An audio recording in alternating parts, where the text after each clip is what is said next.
Hello friends, welcome to our channel. ఈ నెల 21న పెన్షన్లకు సంబంధించి అదిరిపోయే శుభవార్త తీసుకురావడం జరిగింది. ఎవరైతే మన ఛానల్ని ఫస్ట్ టైం చూస్తున్నారో అందరూ కూడా సబ్స్క్రైబ్ చేసుకోండి. మిత్రులారా, వీడియో నచ్చినట్లయితే లైక్ చేయండి. డైలీ 1 to 2 నుండి 3 పేపర్స్ చదివి మీ యూస్ఫుల్ ఇన్ఫర్మేషన్ అనేది మీకు అందించాలని ఒక సంకల్పంతో మీకైతే వీడియోస్ అనేది చేయడం జరుగుతుంది. ఈ వీడియోలో అయితే మాకు వచ్చిన తాజా సమాచారాన్ని బట్టి మీకైతే వీడియో అయితే చేయడం జరుగుతుంది. దీనిలో ఏమన్నా మిస్టేక్స్ ఉన్నా లేకుంటే ఏదైనా ఉన్నా కూడా ప్రతి ఒక్కరు మన్నించగలరని కోరుతున్నాము. పింఛన్లకు సంబంధించి మనం చాలా వరకు పోరాడుతున్న విషయం అందరికీ తెలిసిందే. దీనికి సంబంధించిన పూర్తి సమాచారం కూడా ఈ యొక్క వీడియోలో కొన్ని యూస్ఫుల్ ఇన్ఫర్మేషన్ చెప్పబడుతుంది. మీరైతే వీడియోని ఇక్కడ స్కిప్ చేయకుండా చివరి వరకు చూడండి. పెన్షన్లకు సంబంధించి కూడా ఫేస్ రికగ్నిషన్ గురించి కూడా ఒక వార్త అయితే తీసుకురావడం జరిగింది. దీనికి సంబంధించిన పూర్తి సమాచారం కులంకుశంగా, సవివరంగా, క్లుప్తంగా, వివరంగా మీకైతే అందించడం జరుగుతుంది. వివరాలకు వెళ్ళిపోయినట్లయితే ఈ నెల 21న పింఛన్లు 4016 జమ ఈ జిల్లాల వారికి మాత్రమే. చూసుకున్నట్లయితే మరో 3 రోజుల్లోనే పింఛన్లపై జోరు అనేది కొనసాగుతుండడం జరిగింది. ఇలా చూసుకున్నట్లయితే ఇందిరా మిల్లకు సంబంధించి ₹1,00,000 అయితే అందరి ఖాతాలో జమ చేయడం జరిగింది. అయితే పింఛన్లకు సంబంధించి కూడా పెరిగిన పింఛను 4,016, ₹6,016 అనేటివి విడుదల వారీగా, జిల్లాల వారీగా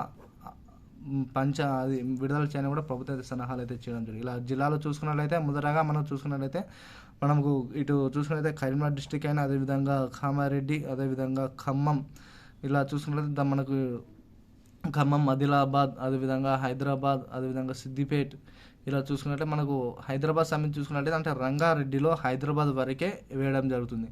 అలా చూసుకున్నట్లయితే వికారాబాద్, ఇలా చూసుకున్నట్లయితే నల్గొండ, ఇలా దాదాపు ఒక 5 నుంచి 10 జిల్లాల వారికి మాత్రమే మొదటి విడతగా అంటే ఫస్ట్ విడత కింద ఈ యొక్క అమౌంట్ అనేది విడుదల చేయడానికి అవకాశం అనేది ఉన్నది. ఆఫ్టర్ 21 తారీఖు నుంచి దాదాపు 23 తారీఖు వరకు ఈ యొక్క పెన్షన్ అయితే పడిన తర్వాత దాదాపు ఈ మంత్ ఎండింగ్ లోపు అంటే 24 నుంచి 30 ఆర్ 31 వరకు ఈ మంత్ ఎండింగ్ వరకు కూడా ఆసరా పెన్షన్ అనేటివి ఈ యొక్క ఏప్రిల్ నెల వారి ఖాతాలో జమ అయితే ఇక మే 1వ తారీఖు నుంచి కంపల్సరీ మే డే కానుకగా ప్రతి ఒక్కరు కూడా 1వ తారీఖు నుంచి ఆసరా పెన్షన్ అనేది పడడానికి అయితే అవకాశం అనేది మెండుగా కనిపిస్తుంది. ఇక వృద్ధులు ఎవరైతే వేలు ముద్రను పడవని వృద్ధులు ఎవరైతే ఉన్నారో వారికి ప్రభుత్వం ఒక ఫేస్ రికగ్నిషన్ దాదాపు అందరికీ తెలిసిందే. అంటే మనకు ముఖం చూపించి పెన్షన్ తీసుకునే విధానం వెసులుబాటును ప్రభుత్వం అయితే ఒక కొత్త ప్రణాళిక, కొత్త విధానం అయితే తీసుకురావడం జరిగింది. అంటే వేలి ముద్రలు వాళ్ళ పడకపోవడం వల్ల పెన్షన్ అయితే వాళ్ళకైతే ఇవ్వలేదు.